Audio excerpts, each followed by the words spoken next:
Hello, good morning student. आज जो है हम लोग संविधान भाग 4 देखेंगे। भाग 4 देखेंगे।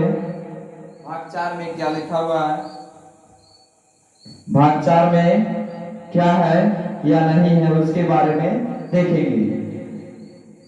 सबसे पहले अनुच्छेद जो है 4 में अनुच्छेद 36 से लेके अनुच्छेद 36 से 51 तक की चर्चा की गई है। भाग 4 सबसे पहले अनुच्छेद हम लोग 36 देखेंगे। 36 के अंदर क्या क्या है, तो इसमें जो है नीति निर्देशक तत्वों की संदर्भ के बारे में राज्यों की चर्चा की गई है। उसके बाद अनुच्छेद हम लोग 37 कहता है न्यायालय द्वारा लागू नहीं कराया जा सकता है। किसी न्यायालय द्वारा कोई भी लागू नहीं कराया जा सकता है। न्यायालय का मतलब कोर्ट पे चर्चा की गई है।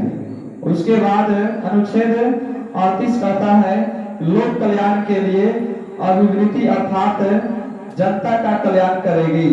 जैसे आप तो जानते भी हैं जनता के लिए सरकार कल्याण करती है। जैसे आर्थिक मंदी के समय सरकार आपको मदद करती है। उसके बाद भी गरीबी स्थिति के आधार पर आपको जो सरकार क्या करती है, आपको राशन देती है। ये लोक कल्याण का अर्थ यही होता है। आर्थिक स्थिति में सरकार आपको मदद करती है। उसके बाद जो है अनुच्छेद 39 कहता है कि समान काम के लिए स्त्री और पुरुष को समान अधिकार दिया जाएगा और समान वेतन दिया जाएगा। कहने का अर्थ है कि अगर कोई स्त्री और पुरुष काम कर रही है तो जितना हक स्त्री का है उतना ही हक पुरुष का होना चाहिए। ये हम लोग का संविधान कहता है अनुच्छेद 39 में। अगला है अनुच्छेद 39 के का निःशुल्क विधि संरक्षण सहायता किया जाएगा। निःशुल्क विधि सहायता किया जाएगा सरकारी विद्यालय के माध्यम से। सरकार के माध्यम से सभी व्यक्तियों को सहायता करती है। अनुच्छेद जो है 40 कहता है कि ग्राम पंचायत की संगठन की वर्णन है। अनुच्छेद 40 में ग्राम पंचायत के बारे में वर्णन है। ग्राम पंचायत किस लिए होगा? ग्राम पंचायत को गांव को विकास करने के लिए इसको बनाया गया है। अनुच्छेद 41 कहता है कि सरकारी सहायता प्राप्त करना। अनुच्छेद 41 में आपको सरकार द्वारा सहायता कुछ प्रदान करती है। वृद्धावस्था मतलब बुढ़ावस्था वाले व्यक्ति को हर माह जो है पेंशन देती है। उसके बाद विधवा व्यक्ति को हर माह जो है विधवा पेंशन मिलती है। उसके बाद भी और सारा विकलांग व्यक्तियों को हर माह जो है ना उसे पैसा दिया जाता है। अनुच्छेद 42 कहता है कि न्याय संगत कार्य के लिए मनोचित गर्भवती महिला को कठोर से कठोर काम करने की अनुमति नहीं देता है।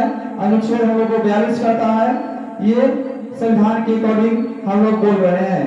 अनुच्छेद 43 कहता है निर्वाह योग्य और मजदूरी अर्थात इतना ही वेतन दिया जाए जिससे परिवार चल सके।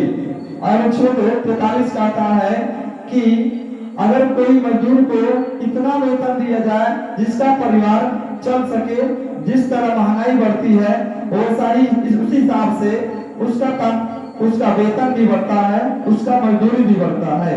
जैसे आप सुने भी होंगे, देखे भी होंगे, 2001 में उसका लेबर का जो है वेतन कुछ और होगा, मजदूरी कुछ और होगा। और 2025 है, 2025 का वेतन आज कुछ और है। अगला अनुच्छेद 44 कहता है कि समान सिविल को सभी धर्मों के लिए विवाह एवं तलाक के लिए शर्तें समान रहेगी, मगर जो है शादी का रीति रिवाज जो होगा, कार्यक्रम जो होगा, कर्म कांड जो होगा, मंत्र भी जो होगा वो अलग होगा। कहने का अर्थ है अनुच्छेद 44 कहता है कि सभी धर्मों के लिए विवाह का रीति रिवाज, विवाह का जो और तलाक, विवाह और तलाक की शर्त समान रहेगी। उसके बाद बशर्ते मुस्लिम में कुछ रीतियां रिवाज अलग होती है और हिंदू में जो उसमें कर्म कांड होते हैं, मंत्र होते हैं, उसका अलग होगा। इसी को संस्कृति कहा जाता है। अनुच्छेद 45 कहता है कि 6 वर्ष से कम बच्चों को स्वास्थ्य ध्यान रखा जाएगा। अनुच्छेद 45 कहता है 6 वर्ष से कम बच्चों को स्वास्थ्य की ध्यान रखेगा सरकार। उसके बाद 6 से लेके 14 वर्ष के बच्चों को 6 से लेके 14 वर्ष के बच्चों को निःशुल्क प्राथमिक शिक्षा दिया जाएगा। अनुच्छेद आपका 45 कहता है। अनुच्छेद 46 कहता है कि एसटी और एससी और ओबीसी के लिए आरक्षण की व्यवस्था की गई है। एसटी का और एसटी ओबीसी का अर्थ होता है छोटे जाति व्यक्ति। छोटे जातियों के लिए आरक्षण की व्यवस्था की गई है क्योंकि वह कम पढ़ लिख कर वह बेहतर बन सके और देश में आगे से आगे बढ़ सके। अनुच्छेद 47 कहता है सरकार पेशा युक्त आहार उपलब्ध कराएगी। नशीली दवाई को एवं शराब पर प्रतिबंध लगाया जाएगा। अनुच्छेद आपका ये 47 कहता है 47 कहता है कि नशीली दवाई और शराब पर प्रतिबंध लगाए जाएंगे। अनुच्छेद 48 कहता है कि कृषि एवं पशुपालन वृद्धि किया जाएगा। कृषि इसमें अनुच्छेद 48 नहीं दिया हुआ है, आप चाहे तो लिख सकते हैं। अनुच्छेद 48 जो कहता है कि कृषि एवं पशुपालन में वृद्धि किया जाएगा। अनुच्छेद 48 के क्या कहता है कि पर्यावरण के लिए आप बेहतर से बेहतर कर सकते हैं। पर्यावरण संरक्षण की चर्चा की गई है। अनुच्छेद 49 कहता है राष्ट्रीय स्मारक की रक्षा किया जाएगा, ये कर्तव्य है।